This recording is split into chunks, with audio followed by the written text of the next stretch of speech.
Representação do espaço geográfico, aula 2, parte 1.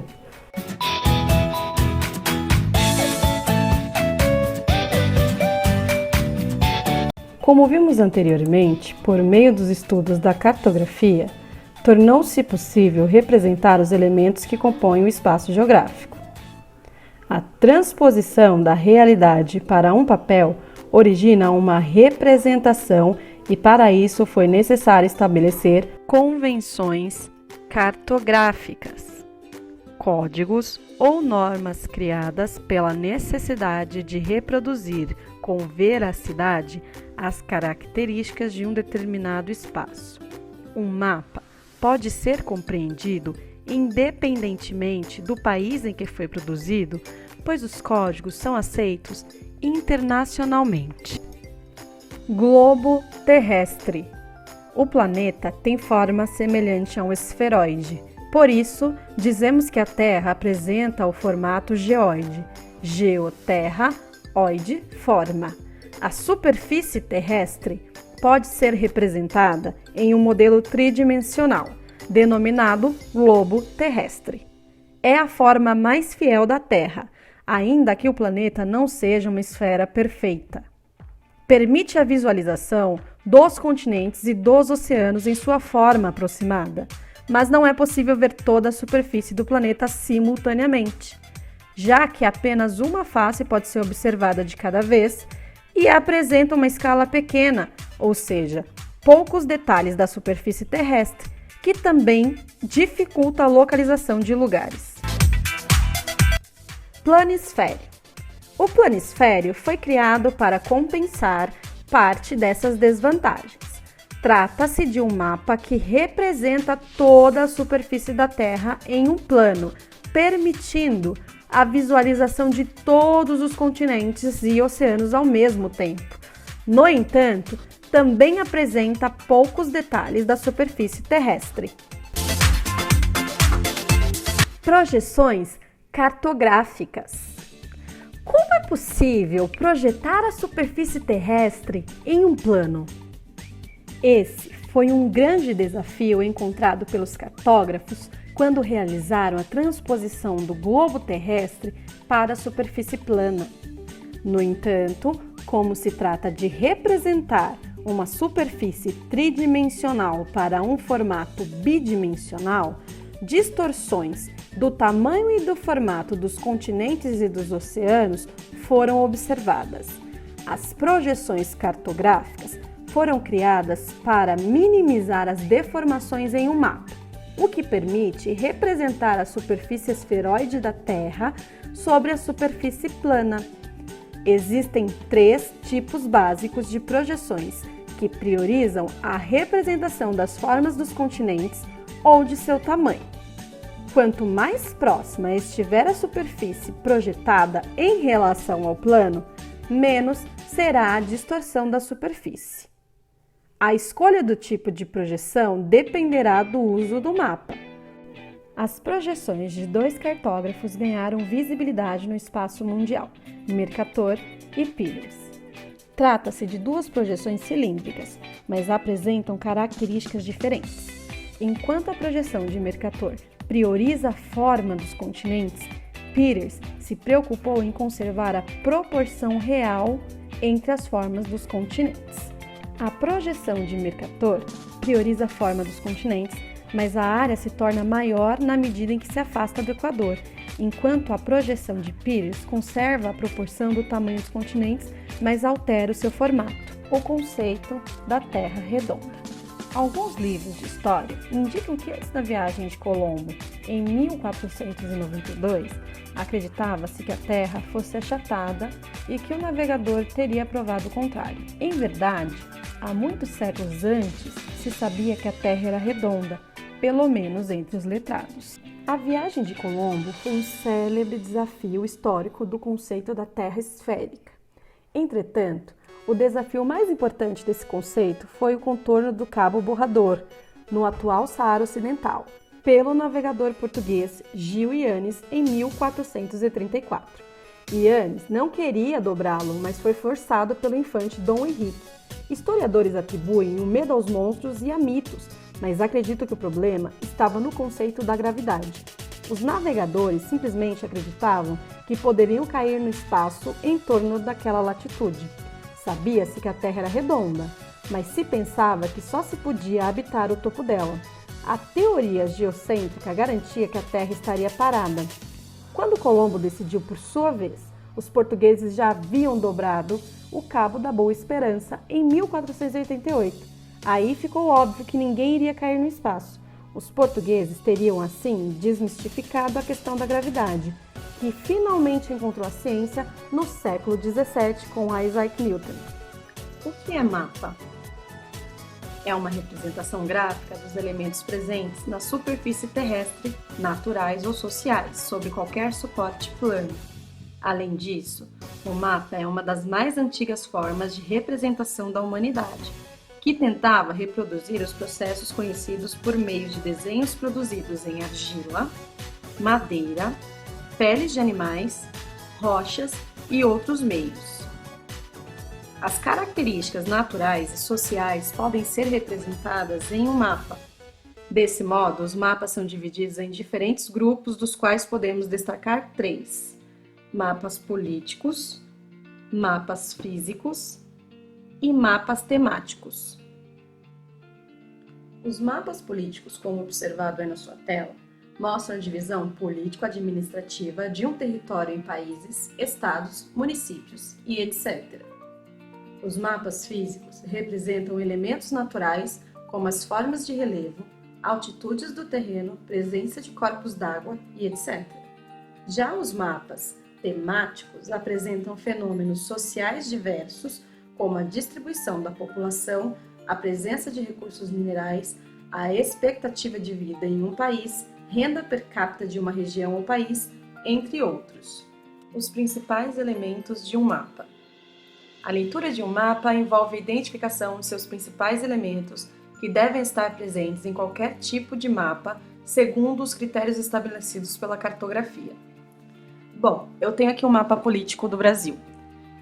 Neste caso, nós não temos o título aqui em cima, por algum motivo cortou, mas é um mapa político e eu já vou dizer como que a gente identifica isso mesmo sem um título. Mas no caso, a primeira coisa que a gente precisa ver no mapa é o título, que normalmente fica aqui em cima e diz mapa político ou mapa de qualquer outra coisa lá, tem que estar aqui em cima, tá? E em seguida a gente precisa ver a fonte. A fonte normalmente é o lugar de onde a gente tirou esse mapa, né? Ou ela vai estar aqui lá no livrinho de vocês, ou ela vai estar aqui embaixo. Se vocês pegarem a apostila no capítulo 2, página 37, sexto ano, tem um mapa lá do esgotamento sanitário. A fonte está escrita logo embaixo dessa página, logo embaixo da imagem do mapa. Então, a fonte ela está sempre aqui embaixo ou aqui do ladinho, tá bom? Já a orientação é aquela que aponta o norte geográfico, a partir da rosa dos ventos ou de uma seta indicando uma direção cardeal para facilitar a orientação no espaço da área representada. Tá, cadê essa orientação? Cadê a rosa dos ventos que eu não tô vendo? Quando ela não está representada inteira, olhem bem aqui, ó.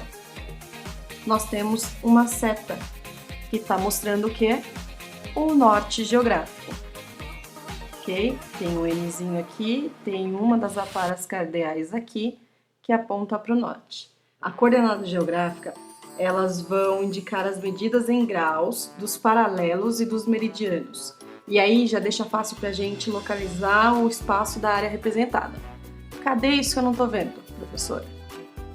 Dê uma olhadinha sempre aqui, ó. Paralelos, lembra? Paralelos, meridianos. Eles sempre serão representados. Sempre nessas partes aqui nós teremos os graus. Então, ao olhar em um mapa, não basta saber, é o país tal, ou é a cidade, ou é o estado tal. Não, você precisa analisar todo o mapa, começando pelo título, depois do título a fonte, que normalmente fica aqui embaixo ou do lado, depois a orientação, certo? Que é a rosa dos ventos, indicando o norte geográfico. Depois as coordenadas geográficas. Lembrem-se do vídeo anterior que eu estava ensinando sobre paralelos e meridianos e coordenadas geográficas, que sempre estarão indicadas em graus, tá? Meridianos, paralelos. Nós teremos as legendas, que tá bem grandinha aqui, é fácil de achar.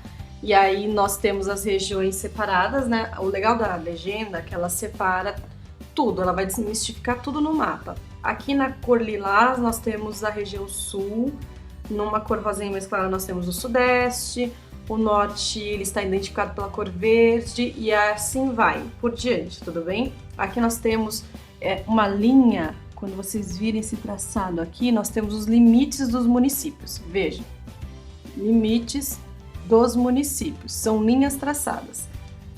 O limite do país já é traçado por esse pontilhado, ó. Reparem. Já a capital do país está indicada por quê? Está indicada aqui pela estrelinha. Então já conseguimos ler aí uma boa parte do nosso mapa, só de observação, tá? E depois da legenda, a gente tem que prestar atenção na escala. Sobre a escala, a professora vai explicar no próximo vídeo, tá? Mas o que eu posso adiantar? A escala é o que permite saber se esse mapa está sendo representado de uma forma mais próxima ou de uma forma mais afastada. E a escala ela corresponde à relação matemática entre as dimensões de um mapa e as dimensões reais. Ela vai informar o número de vezes que a realidade foi diminuída para ser mapeada. Exemplos de símbolos cartográficos. Aqui, eu quero que vocês prestem bem atenção, é a página 38 do capítulo 2, e nós estamos vendo aqui 3 tipos de símbolos cartográficos. Nós temos os símbolos pontuais, e nesses símbolos pontuais nós podemos ter a indicação de onde é a capital do estado. Se vocês voltarem um pouquinho o vídeo, naquele mapa político do Brasil tinha este símbolo indicando as capitais dos estados. Indústria de papel, então vocês vão ter esse símbolo aqui. Cidade com mais de 500 mil habitantes. Indústria mecânica, cidade com 10 a 50 mil habitantes, perdão. Quando há aeroporto, o símbolozinho do avião e o círculo. Aqui fica muito mais fácil, né, com símbolos pontuais.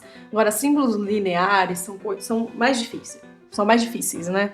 Então, quando nós estamos olhando o Waze, vamos usar ele como exemplo aqui, que é o que os pais de vocês responsáveis mais utilizam. E ele está entrando na rodovia e aqui está indicando que essa rodovia tem o quê? Uma pista dupla. Uma rodovia que tem uma pista única, ok? Já aqui é linha de alta tensão, ou seja, aquelas torres de eletricidade. Já aqui está dizendo que tem um gasoduto naquela região. Gasoduto é por onde a gente tem a passagem do gás, tá? Então, tem a pastagem, a pastagem normalmente está representada nessa cor, numa legenda de mapa, a cultura de café nesta. Aí aqui, ó, você tem um por um te indicando. O lago, que legal. Sempre quando vocês virem esse tipo de traçado, tá representando um lago. A represa tem a quantidade de água aqui em uma barragenzinha em frente. Floresta, campo, pomar. Então, assim, quando a gente fala em ler mapa, para fazer essa leitura a gente não precisa de um texto ali escrito, basta a gente olhar os símbolos, né? Os símbolos cartográficos, ele já nos permite uma leitura muito rica e muito ampla. O título do mapa vai ser Brasil, Organização do Espaço. E aqui ele está pedindo para você fazer o quê? Para você observar os diferentes símbolos empregados no mapa. Esse aqui. Então, vocês vão ver toda uma informação completa do Brasil, Organização do Espaço. O que eu vou deixar para vocês fazerem? Fazerem a leitura tanto desse mapinha aqui, quanto desse mapinha aqui, População por País 2007. Esse aqui já é o mapa mundi. Veja, você tem informação aqui, você tem informações aqui. Então, o mapa ele não é difícil de se ler, basta você saber o que significa esses símbolos, ok? E o próprio mapa te diz o que significa esses símbolos. Então basta você ser um pouquinho mais observador e dar uma olhadinha no título, na legenda, certo? Nas coordenadas, em todos aqueles pontos que eu acabei de falar para vocês um pouquinho lá atrás nesse vídeo. Então eu vou deixar esses dois aqui para vocês analisarem e na nossa aula online eu já vou fazer uma análise junto com vocês, tá bom?